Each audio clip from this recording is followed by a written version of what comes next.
dirty job. So maybe it's not water. The filthy, grubby, smelly scoop. Smells like money to me. Somebody left their money in their ass. Behind the work that nobody wants to do. Just watch that you don't get peed on. Mike Rowe goes to scary heights so you don't have to. I'm okay, yeah. And then there's the job of sitting in for Larry King. It's a terrifying challenge, but somebody's got to do it. Tonight, it's my turn. I'm Howie Mandel getting down and dirty right now on Larry King Live.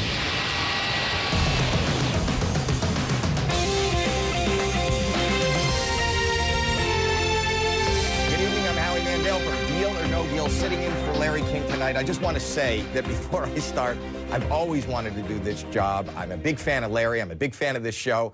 I've actually campaigned for it. And I don't know if they answered to my campaign now because I have the gravitas of having a book coming out November 24th called Here's the Deal, Don't Touch Me, which kind of talks about my OCD, my germophobia. I'll be on Larry's show later on in the month to talk about it. But that's who I am. So this is like a joke on me. I'm happy to be here, but a little worried. Sitting next to me is a man who's not afraid of anything and may have brought more than a few germs with him. He's the creator, executive producer, and host of Discovery Channel's Dirty Jobs, airing Tuesday, now in its 5th season. Mike Rowe, don't exhale, but it's a pleasure to meet you. Come on, I'm only dirty on the outside. Well, that's you have no idea how fearful I am of all the places you have been, but fascinated. Really? Fearful and fascinated. It's a weird combination. That's fantastic. It is fantastic, and your show is fantastic. Now, you know what I didn't know? Having read the notes, I watched the show, and I've cringed at the show. I had no idea that you were the creator, not only the host of the show. Well, you know, it's a charitable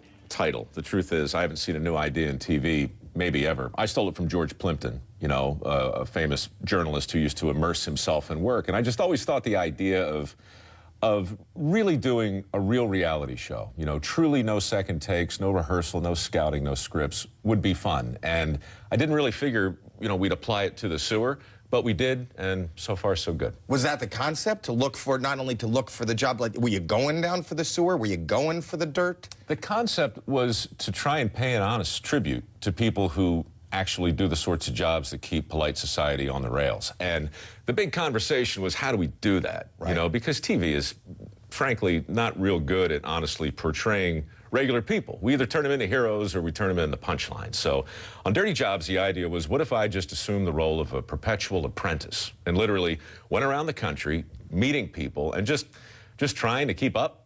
You know, that's how it started. It's a very, very simple show. But the themes in it are pretty big, you know, working and delayed gratification and all of that, so. Right, but the grit that you're showing, there are other shows that have shown us jobs and how things have done, but you get to the jobs that we don't see or we don't want to see. We know they exist. But do you have any trepidation? What's been the worst one that you have, you know, kind of... Well, I mean, look, out of 243, the truth is, I don't really look at them in terms of good, bad, or horrible, because I know at the end of the day, I'm leaving. Now, having said that, you know, when a rat the size of a loaf of bread jumps in your lap in a sewer, right? Yeah, makes an impression. Likewise, if you're on the top of the Mackinac Bridge replacing a light bulb and the wind's blowing 40 miles an hour and you're 600 feet in the air, it's sporty, sticks with you. Sporty. You know? Is the word. Yeah, sporty. I learned out of the Coast Guard guy. I asked Coast Guard Coastie how it was going up on the Bering Sea one day. Right. He was soaking wet. He was bleeding from a gash in his head, and it looked as though he was about to fall off the boat. He said sporty. I said, okay, that's good to remember. And that's the word you use. So within the context of the show, have you ever said, no, I'm not going to do that. I don't want to be part of this. I can't touch that. I won't climb there. Well, no, I've never said I wouldn't do it, but honestly, your intro was very charitable. I mean, I spend a lot of time kind of scared. I mean, honestly, I'm not an expert. No, you don't. I spend my life scared. So well, you know what? You wouldn't go to the places you go if you were truly scared. I wouldn't stay in the places I go if I were truly not. You're talking to a guy who doesn't shake hands. What's up with that?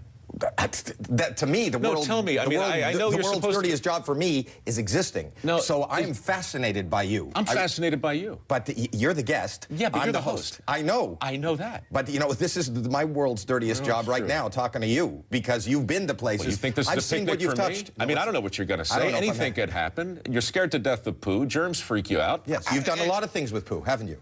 There's been poo on a lot of your episodes. We've dabbled with feces from every species.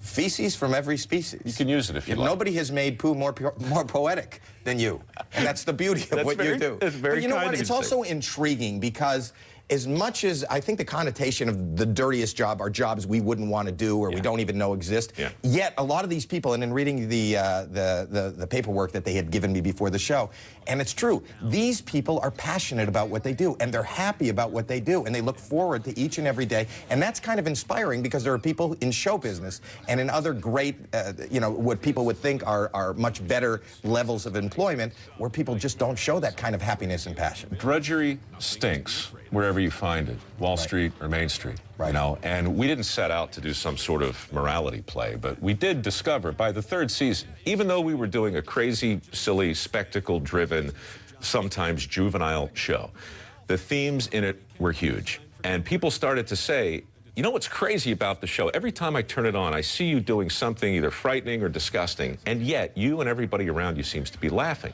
What do people with dirty jobs know that the rest of us don't? And questions like that started big, fun conversations. And frankly, I think the headlines of the day have kind of caught up with those themes, you know. So now in season 5, I'm happy to say that while I'm pleased to discuss feces from every species, we can also broaden the conversation to include some more egalitarian aspects of what you call your modern day proletariat. I don't know what you said, but I'm really looking forward to this season. Listen, I really am, and I'm sure people out there are looking at the thesaurus and really looking forward to One this. day, somehow, you and I are actually going to shake hands. I will never shake your hand. What are your other, have you, besides being a host and a creator of television, have you had any other, well, you must have had other jobs. Gigs? Oh, yes. I've made a long list of tragic mistakes in my What did you do before we knew you? I snuck into the business by impersonating an opera singer and got hired by the National Opera to get my you're an union opera card. singer? No, I was. I've done some things. It You're gets an opera worse. singer. Well, look, I sing opera. That doesn't mean I'm an opera singer. You're just not the image of what I would imagine. It sounds to me, Howie, like you're right on the verge of judging a book by its cover. I did. You got to be very careful. I looked at you and I didn't say, there's a guy who My won't whole shake life my is hand. judging books by covers.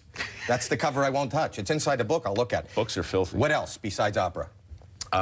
One time during a performance of Der Ring des Nibelungen, I walked across the street during a protracted intermission.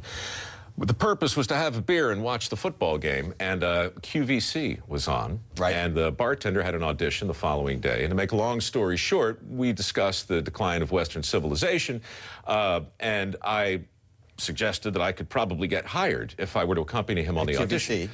Well, I got hired. I worked there I sold stuff in the middle of the night. What did you sell? Germ-covered things.